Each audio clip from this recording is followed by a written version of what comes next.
On February 17th of 1963, a baby boy was born in Brooklyn, New York to James and Dolores Jordan. They named him Michael Jeffrey.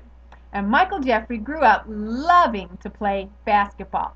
And in 1986, after the playoff game against the Boston Celtics, Larry Bird was heard to remark, "That was God we saw playing basketball today. He was just disguised as Michael Jordan."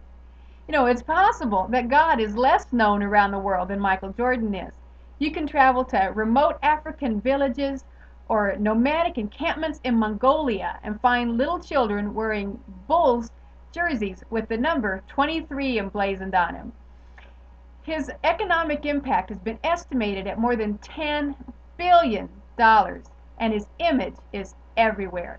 There is no doubt that Michael Jordan has been a success at his chosen career. This morning I was looking through some quotes from Michael Jordan, and I think in them we can find a few things that points to his success. One of the first was this one. He said, "I've missed more than 9,000 shots in my career. I've lost almost 300 games. 26 times I've been trusted to make the game-winning shot and missed. I've failed over and over and over again, and that is why I succeed." Perseverance, in spite of failure, is a formula for success. If you really want to succeed, you can't quit just because you've messed up. You gotta keep going. Another great quote was this one. "Even when I'm old and gray and can't play the game, I'll still love it."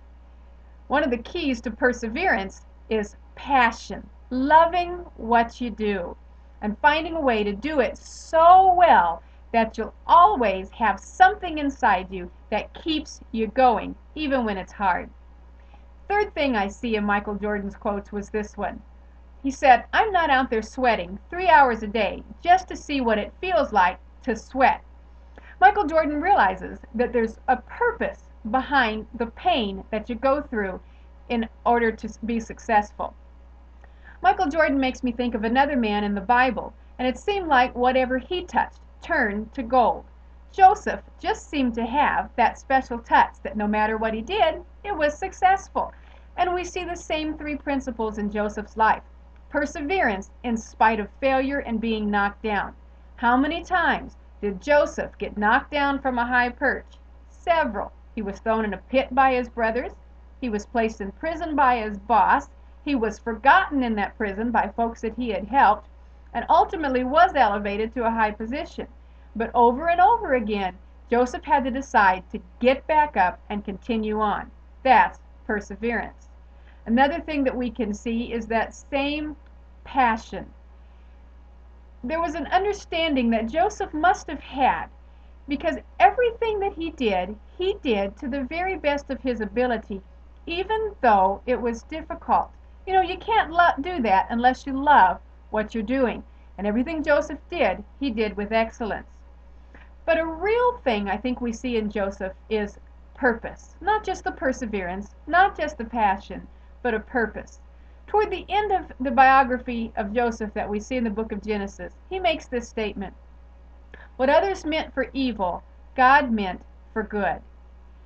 It's really tough for us sometimes to be perseverant and passionate when we don't understand that there's a purpose behind the pain that we experience now. When Michael Jordan is out practicing and sweating, I'm sure there's some pain involved, but he realizes that there's a payoff at the end of the pain, and that's the purpose. I think Joseph saw that too. Now, I don't think he saw that every minute that he was down in that pit, or the time he spent in prison, but eventually he realized, looking back over his life, that there was purpose. So, today, February 17th, happy 47th birthday to Michael Jordan, and let's learn something from him and from Joseph. If you want to be successful, you got to get those 3 P's down. Perseverance, passion, and purpose. I'll see you tomorrow, where we're going to meet a young man named Henry Tudor and how an accident changed his life and history as he became Henry VIII. See you tomorrow.